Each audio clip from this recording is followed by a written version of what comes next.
students, welcome to the Sapna's Homeschooling YouTube channel and today we are going to learn why poems, hard words म्हणजे शब्दार्थ जे तुमच्या 8th standard इंग्लिशच्या textbook मध्ये 3.1 ही poem आहे आणि या कवितेचे सगळे शब्दार्थ अवघड शब्द आपण इथे लिहून देणार आहोत। जर तुम्हाला कुठला वेगळा शब्द आवडत असेल तर मला कमेंट करून विचारा, मी लगेच तुमच्या प्रश्नाचं उत्तर देईन।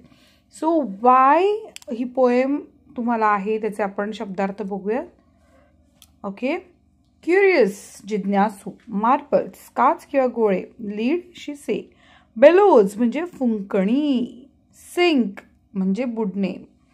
तर विद्यार्थ्यांनो, जर तुम्ही नवीन असाल चॅनलला सबस्क्राइब करा, बेल आयकन दाबा आणि माझं नाव आहे सपना टीचर, जी पुणे जिल्ह्यातील तळेगाव दाभाडे इथून आहे। सो वाट कसली बघता, पटापट चॅनलला सबस्क्राइब करा। ए भरती ओटीचा भाग, फ्लो प्रवाह, गिल्स मास्यांचे श्वसन अवयव आणि स्पाउट म्हणजे तोटी किंवा फोटो काढताना एका स्पाउट करत। कोर म्हणजे कोर, असा कोर असा अर्थ बोलायचा आहे, गाभा।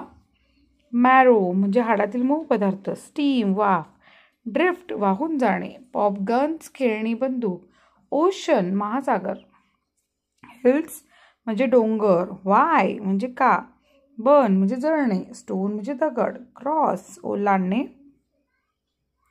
शाईन तेजस्वी होणे, ग्रॅव्हिटी गुरुत्वाकर्षण, कोल कोळसा, बर्न जळणे, स्टोन खडक, ब्रीज गार वारा, डिकम्पोज म्हणजे विघटन होणे, वेपर म्हणजे वाफेचा धूर, फ्लोट म्हणजे तरंगणे, वाय म्हणजे का, ॲपल कोर म्हणजे सफरचंदाचा गाभा, नोज म्हणजे नाक, केटल म्हणजे चहाचे भांडे, फ्लाय म्हणजे उडणे, ओशन म्हणजे महासागर, डाय मृत्यू होणे, फूड चेन म्हणजे अन्न साखळी, फॉसिल म्हणजे जीवाश्म, विंड म्हणजे वारा।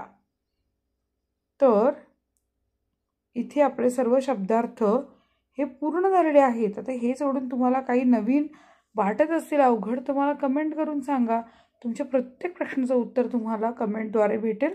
सो व्हिडिओ आवडल्यास लाईक करा, चॅनल सबस्क्राइब करा। धन्यवाद।